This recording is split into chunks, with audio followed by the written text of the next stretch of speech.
Alright then, little folks. Sit back, relax, and enjoy the movie. With narration from yours truly.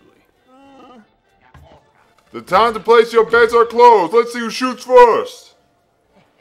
Solo shoots first! And you people thought being first doesn't matter.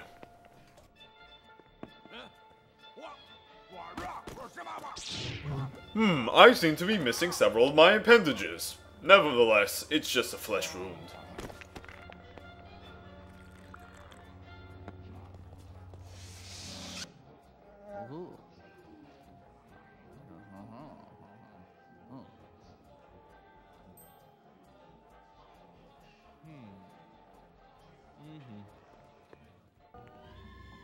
And as the duo left the cantina, they had discovered they were being secretly monitored by the Empire.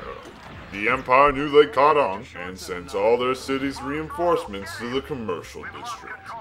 Now, Captain Solo had a notorious reputation throughout the underground market, but he had absolutely no clue why the Empire were coming after him all of a sudden. Solo knew it was time to hightail out there. There were just so many reinforcements, it just seemed the whole army came after him. There were some local rebels throughout Mos Eisely, and even though they did impede the Empire, they would get squashed soon enough. The Empire had a firm fist throughout the galaxy. Equipped with only his signature blaster pistol and a few detonators, Captain Solo runned and gunned throughout the desert-ridden streets of Mos Eisley. The Empire had horribly underestimated the power of this smuggler. He knew the alleyways and the back streets of Mos Eisley like the back of his hand. It's a skill you get for being such an infamous smuggler. But little did our protagonist anti-hero know, there was a more dangerous presence about.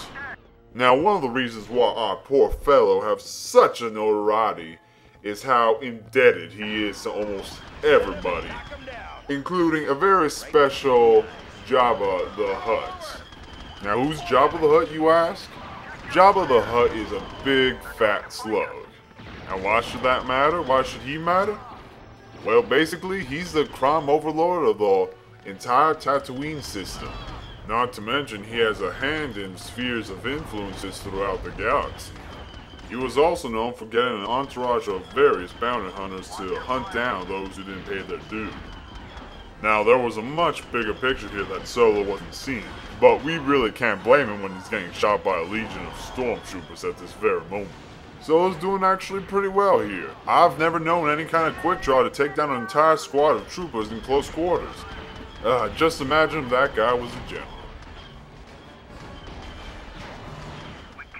Now, things are getting a bit too messy here, and I'm thinking Solo's gonna have to skedaddle out there and go back to the ship where his faithful fur bag awaits him. Looks like Tatooine's #1 armor clunker's on the chase. Looks like he's one step ahead of him, folks. Seems to be he's going to intercept him as precious Millennium Falcon. Unfortunately for Mr. Tin Can, the rebel base seems to be centered around the hangar. But then again, I think it's the rebels that are more unfortunate than Mr. Tin Can here.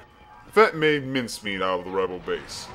However, his prize was not there. His bounty was in another hangar.